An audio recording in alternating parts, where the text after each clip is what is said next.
7장 18절부터 24절까지 말씀으로 그 자리가 하나님의 뜻이다, 그 자리가 하나님의 뜻이다, 이런 제목으로 말씀의 은혜를 나누고자 합니다.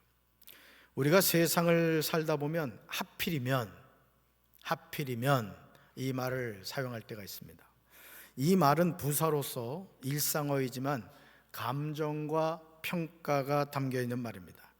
이 표현은 여러 가능성 중에서 왜 꼭 그 경우였을까 하는 원망, 아쉬움, 불만, 당혹감을 담아 예상하지 않았거나 가장 곤란한 경우가 선택되었을 때 쓰입니다.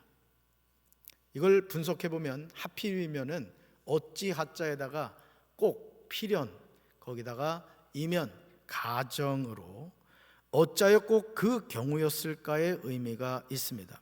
그래서 이 말에는 다음 세 가지가 함께 들어 있습니다. 첫째, 선택의 여지가 있었다라는 거죠. 선택의 여지가 있었다. 두 번째, 그 중에서도 가장 곤란하거나 원치 않는 경우다. 세 번째, 말하는 사람의 감정인 아쉬움, 원망, 체념 등이 나타납니다. 하필이면 이 표현은 부정적 상황에서 주로 사용합니다. 대부분 안 좋은 일이나 곤란한 상황에서 씁니다. 한번 예를 볼까요? 읽어볼까요? 하필이면 비 오는 날에 우산을 안 가져왔네. 그죠? 가져오려고 했는데 깜빡 잊었는데 그냥 막 소나기가 쏟아지는 경우. 또 하필이면요, 그 사람 앞에서 실수했어. 선을 보러 간 자리에 갑자기 재치가 나가지고 말이죠, 음식이 입 밖으로 나와버린다거나 뭐 어떤 실수. 또 하필이면 시험날에 아프다네. 여러분, 시험날 가장 컨디션이 좋아야 되잖아요. 이런 좀 부정적인 의미가 있다라는 것이죠. 사랑하는 성도 여러분, 여러분의 삶에 하필이면 이 표현을 사용하게 될 때가 있지 않습니까? 여러분의 삶에 하필이면. 저도 강경에 이사 온 이후에 최근에 그런 경험을 하였습니다. 이교구 35소 속해 인도자인 박강호 권사님과 속돈 두 가정을 신방하기 위하여 강경 장례식장 가기 전에 철도 건널목에서 3초 대기를 하고 있었어요. 그래서 머릿속으로 1초, 2초, 3초를 계산하고 있었죠. 오전에 아내와 병원에 입원하신 성도 5분을 신방을 했기에 몸이 피곤했습니다. 백제병원으로, 가정으로, 원광대학 병원으로 정말 분주한 오전이었습니다. 그런데 신방이 이것으로 끝이 아니었습니다. 오후 신방이 있었습니다. 아내는 오전 신방 일정으로 피곤하여 오후 신방은 같이 동참하지 못했습니다. 목회하면서 목사에게 힘이 날 때는 성도 가정을 신방하고 병원에 있는 성도들을 찾아볼 때입니다. 특히 장기 결석자의 신방은 더욱 설레고 감동이 됩니다. 야, 이 성도님이 다시 마음에 결단하시고 교회 나오시는구나. 마음에 막 기쁨이 있죠. 오후 신방이 그런 신방이었습니다. 최근에 다시 힘을 내서 교회에 나오셔서 신앙생활을 하고 있는 성도 가정을 신방하게 되었습니다. 그것도 열심을 가지고 속도원들을 돌보는 속회인도자와 함께 신방하였기에 더욱 기분이 좋았어요. 박 권사님하고 이런저런 대화를 하면서 철도 건널목 앞에서 대기하고 있었죠. 그런데 하필이면 이토록 좋은 상황에서 갑자기 제가 타는 그랜저 차량 뒤를 SUV 차량이 브레이크도 밟지 않고 3초 대기를 기다리는 제 차량을 그대로 쳤습니다. 저는 마치 쇠망치로 제 등을 때리는 것 같은 충격을 받았습니다. 박강호 권사님은 핸들에 부딪히는 충격으로 속이 메스꺼린다고 하였습니다. 사랑하는 성도 여러분, 제가 놀러가는 상황도 아니었습니다.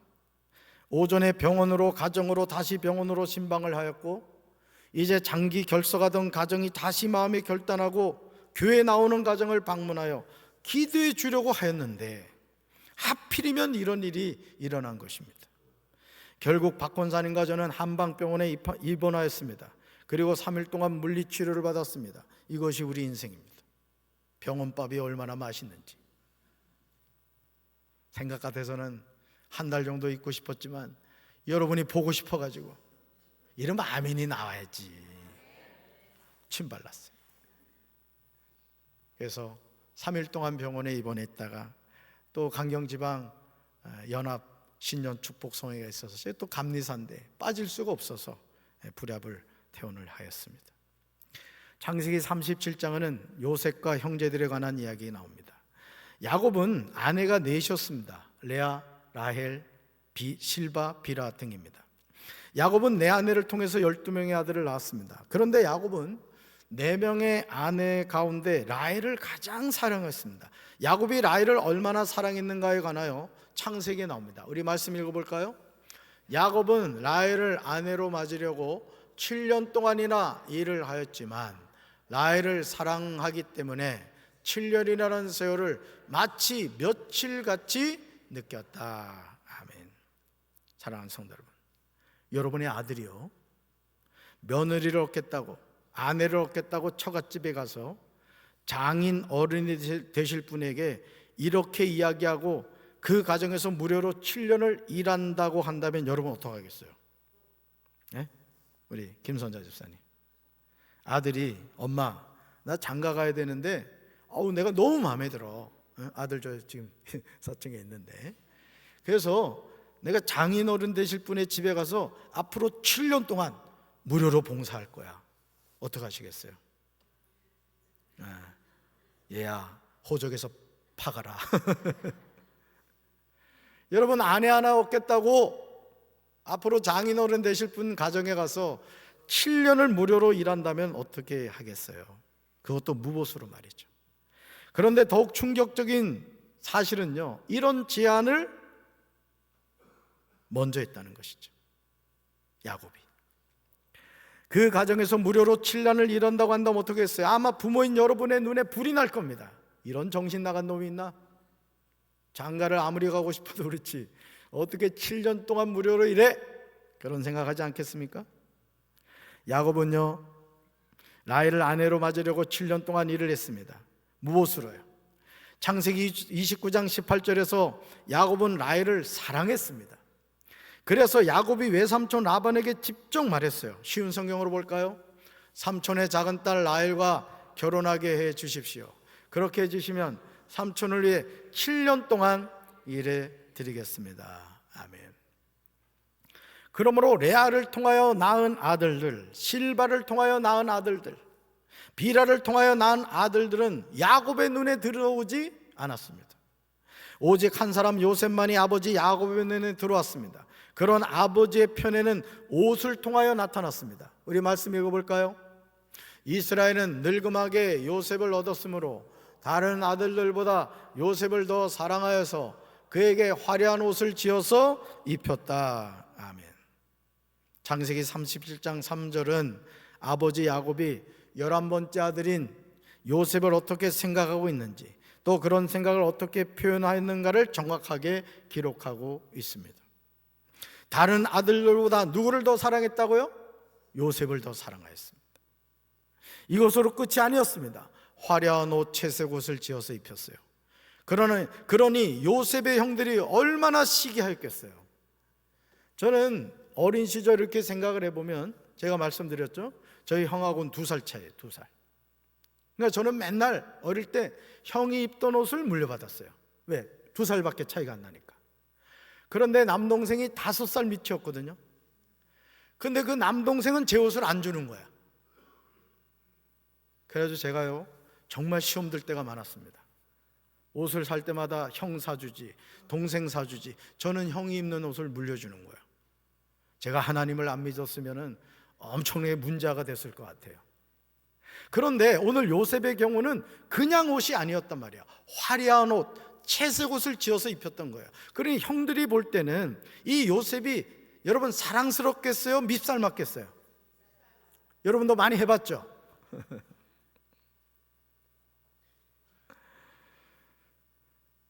여러분, 창세기 37장 4절에서 이런 형들의 불편한 마음이 그대로 기록되어 있어요. 말씀 읽어볼까요? 요셉의 형들은 아버지가 자기들보다 요셉을 더 사랑하는 것을 알고 동생 요셉을 미워하여 요셉에게 인사말도 건네지 않았습니다. 아멘. 아버지 야곱의 요셉을 향한 편에는 요셉이 형들에게 미움을 받도록 만들었어요. 형들은 요셉에게 말 한마디도 다정스럽게 하는 법이 없었습니다. 한 번은 요셉이 꿈을 꾸고 형들에게 그 꿈을 이야기하자 그들은 요셉을 더욱 미워했습니다. 이것이 한 번으로 끝이 아니었어요. 요셉이 다시 꿈을 꾸고 그의 형들에게 말하였습니다. 요셉의 이런 행동은 형들에게 증오심을 가져왔습니다. 그러는 가운데 창세기 37장 12절에서 요셉의 형들이 세겜에 가서 아버지 야곱의 양떼를 치고 있었습니다.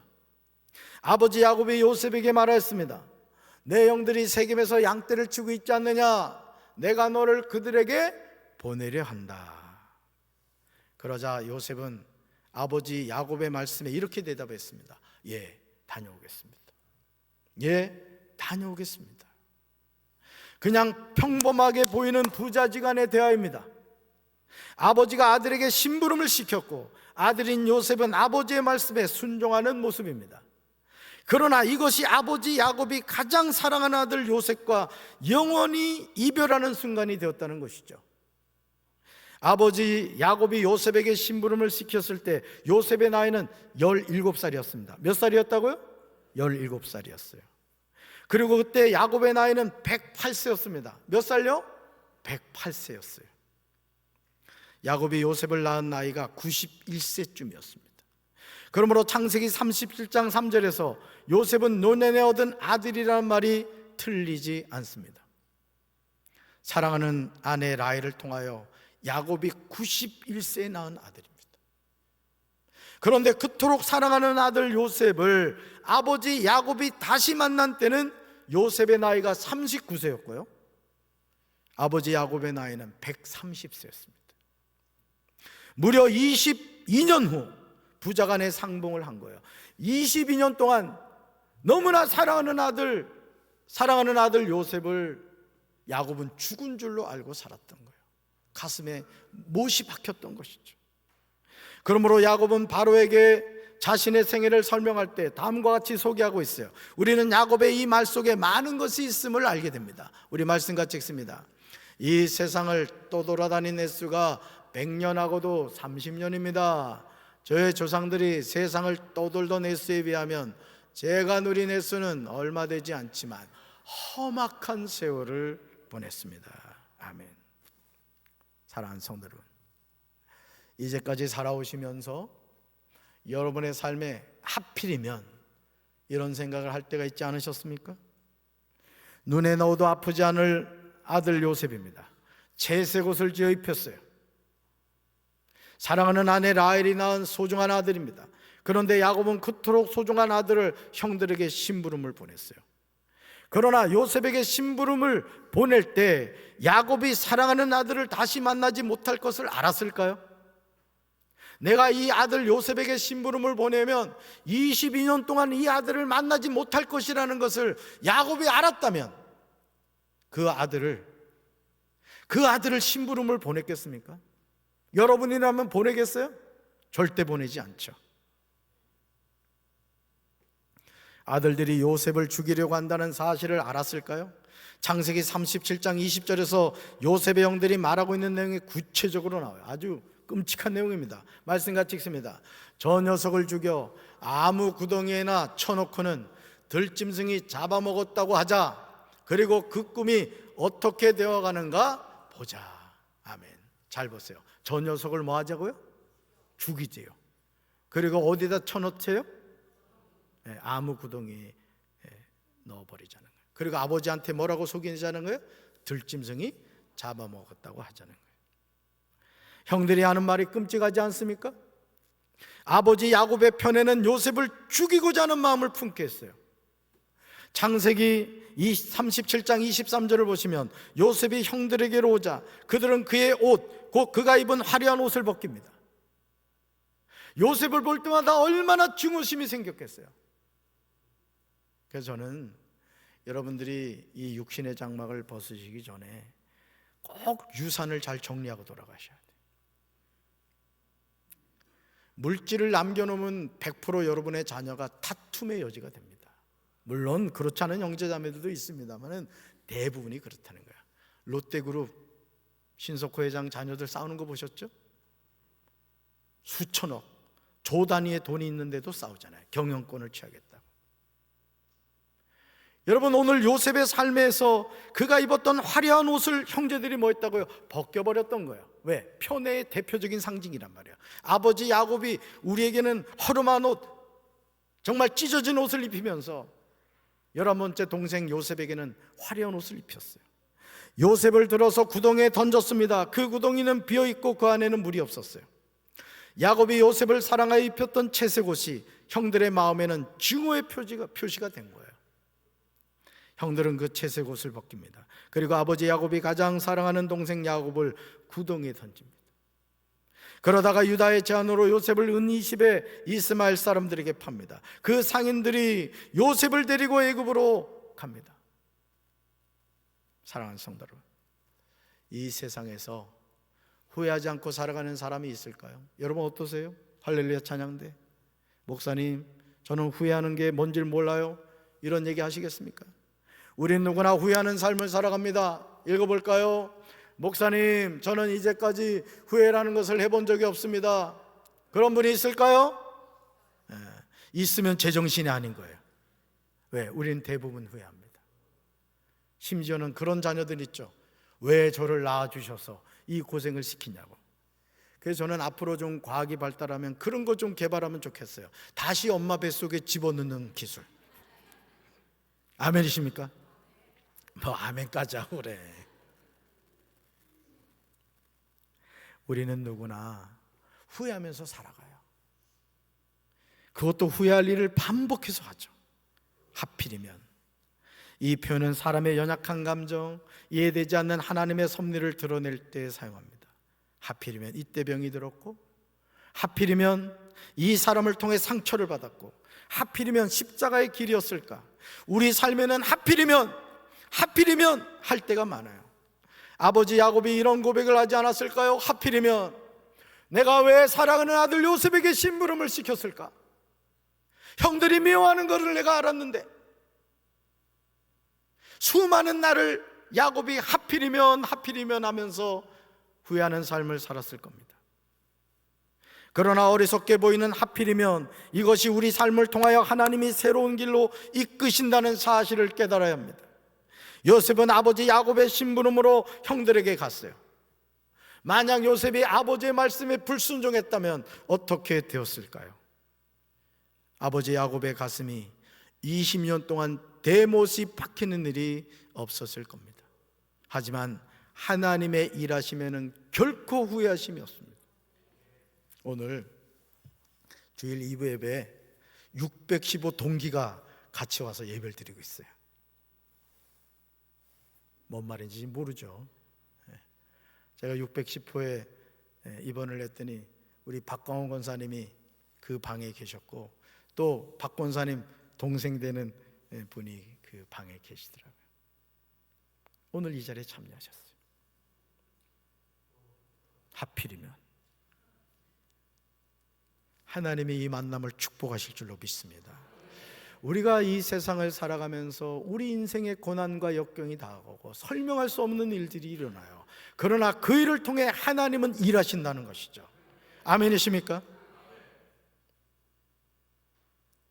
야곱의 삶에 임한 재앙은 너무 크고 고통스러운 것이었지만 하나님이 아브라함을 통하여 약속하신 언약을 이루어가는 방편이 되었음을 깨달아야 돼요.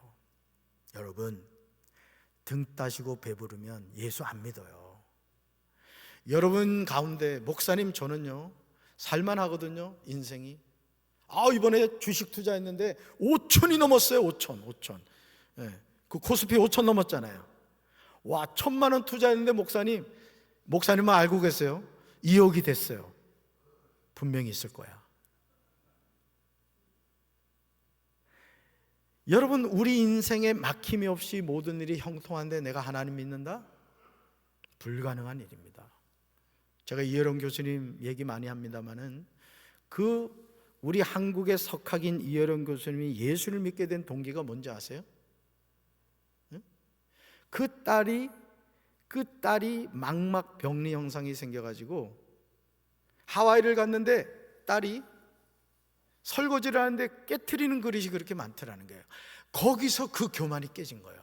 그러면서 기도합니다. 하나님, 저는 이제까지 하나님을 믿지 않았지만 저 이민아, 우리 딸을 좀 고쳐주세요. 고쳐주세요라고 기도를 합니다. 난생 처음으로 기도를 해요.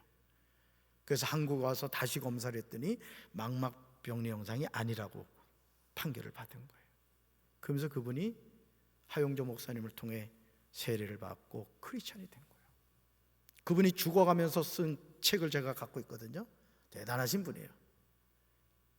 그 완고한 분이 젊은 시절 크리스찬을 욕하고 기독교에 대해서 날성검을 가졌던 그분이 그 딸 앞에서 무너진 거예요. 딸 앞에서. 만약 그 이민아라는 딸이 말이죠, 아주 잘 나가는 여자였습니다. 이화여대를 3년 만에 조기 졸업을 하고, 그 김한길 아시죠? 국회의원 했던 그 둘이 연애해가지고 미국으로 날른 거야. 근데 자식이 죽고 뭐 인생의 고난을 당하면서 그 이민아가 나중에 목사가 되죠. 여러분이 이 자리에 있는 것은 하나님의 축복인 줄로 믿습니다. 하나님의 거룩한 부르심인 줄로 믿습니다. 하필이면은 아니라는 거예요. 하나님이 여러분을 부르셨다는 것이죠. 아멘이십니까? 하나님의 일하시면은 결코 후회함이 하심이 없어요. 우리가 이것을 깨닫지 못하면 우리는 아버지 야곱의 부르심에 심부름에 불순종하며 살아갈 것입니다. 외형적으로 보면 야곱의 삶에 임한 것은 고통의 아픔이었습니다. 눈에 넣어도 아프지 않을 요셉을 잃는다는 것은 너무너무 고통스러운 일이었어요. 요셉이 없는 야곱의 삶은 험악한 세월이었습니다. 여러분 생각해 보세요. 너무 사랑하는 아들인데, 91세 어렵게 낳은 아들인데, 내가 7년 동안 무부수로 인해서 얻은 그 아내 라헬을 통해 낳은 아들이에요. 근데 그 아들이 죽은 거예요. 몇 년 동안? 22년 동안. 그러나 이 모든 삶이 뭐라고요? 하나님의 언약을 이루어가는 여정이었다는 거예요. 우리는 이것을 깨달아야 됩니다. 창세기 45장 5절에서 애굽의 총리가 된 요셉은 형들에게 놀라운 말을 하고 있어요. 요셉은 이 진리를 깨달았던 거예요. 말씀같이 읽습니다. 하지만 형님들이 저를 이곳에 팔았다고 해서 근심하거나 자책하지 마십시오. 이는 하나님께서 생명을 구하시려고 저를 형님들보다 먼저 여기로 보내신 것이기 때문입니다. 아멘. 사랑하는 성도 여러분, 우리 삶에 일어나는 수많은 일들이 있어요. 특히 하필이면 왜 나에게 이런 일이 일어났을까? 우리는 반문하게 될 때가 많습니다. 그러나 하나님은 선하신 분인 줄로 믿습니다. 우리 삶을 주관하시는 주인이신 줄로 믿습니다.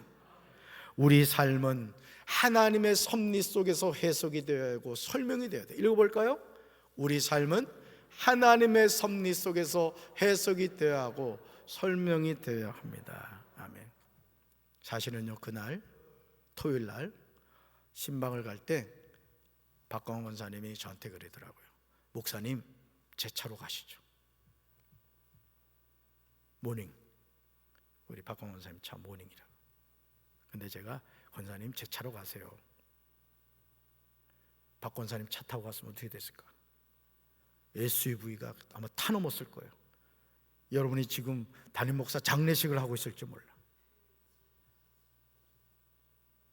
순간순간의 결정인 것 같고 우연인 것 같지만은 그 우연처럼 보이는 우리의 삶의 걸음에 하나님의 섭리가 있다는 거예요.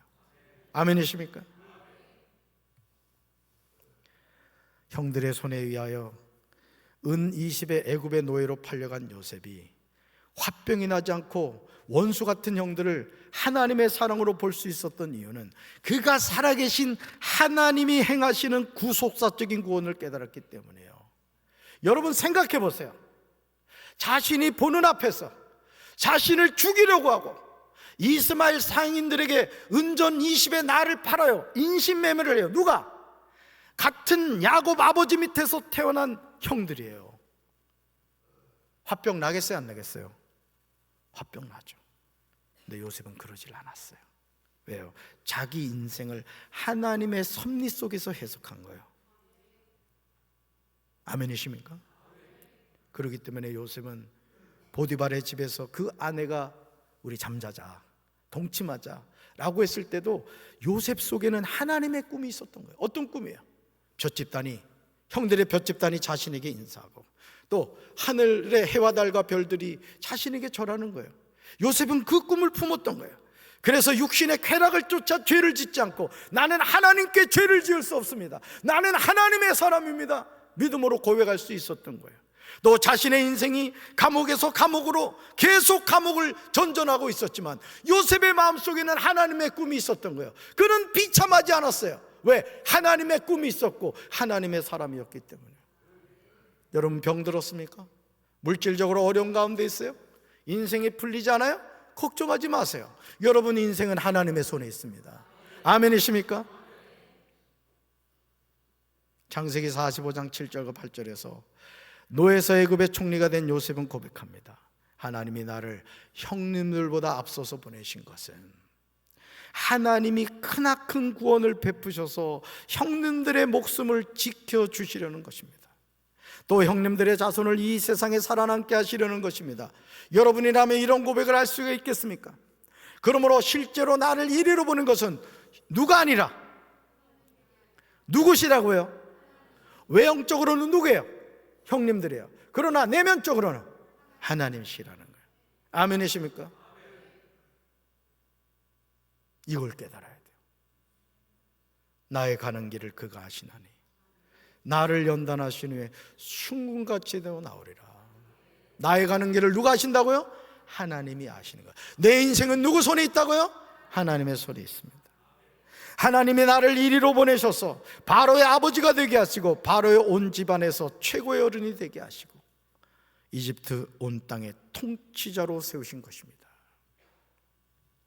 창세기 37장 19절에서 세겜에서 양을 치고 있는 요셉의 형들은 아버지의 심부름으로 자신들에게 오는 요셉을 향하여 서로 마주보면서 말했어요. 이렇게요. 야, 저기 꿈꾸는 녀석이 온다. 여러분, 긍정적인 말이에요, 부정적인 말이에요? 부정적인 말이에요. 맨날 꿈이나 꾸는 녀석, 아버지의 편애를 받고 화려한 옷 채색 옷만 입고 우리 잘못한 거 고자질이나는 나쁜 놈. 야, 저기 꿈꾸는 녀석이 온다. 여러분, 질문하겠습니다. 요셉이 꿈꿈이 누구의 꿈입니까? 이게 중요한 거예요. 요셉의 꿈이 아니었다는 거예요. 하나님이 주신 꿈이었다는 거예요. 오늘 우리가 이 세상을 살아가면서 여러분이 하나님의 꿈을 꾸게 되길 주님의 이름으로 축원합니다. 내일 죽는다고 할지라도 하나님의 꿈을 꾸는 사람은 결코 초라하지 않아요. 결코 낙심하지 않아요. 왜? 나는 하나님의 사람이기 때문에. 그러므로 살아계신 하나님은 하나님의 꿈을 꾸는 사람을 통하여 하나님의 역사를 새롭게 써가시는 줄로 믿습니다. 요셉은 이 사실을 깨달은 겁니다. 그러므로 자신을 은 20에 팔아먹은 형들을 용서할 수 있었던 거예요. 여러분, 신앙생활하면서 누군가를 용서하지 못하는 분들이 있어요. 내 평생 너는 용서하지 못할 거야, 내가 죽어가면서도 너를 저주할 거야. 그러지 마세요. 여러분 몸만 상합니다. 여러분 영혼만 병들어요. 요셉을 보십시오. 자신을 은 20에 인신매매한 형들이라는 거요. 뭐 하고 있어요? 용서하고 있잖아요. 아주 쿨하게 용서해요. 누굴 바라본 거예요?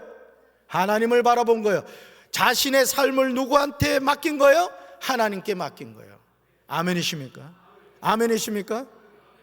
하필이면 아버지 심부름을 해서 나에게 이런 고통이 임했다는 사실에 얽매이지 않았어요. 읽어볼까요?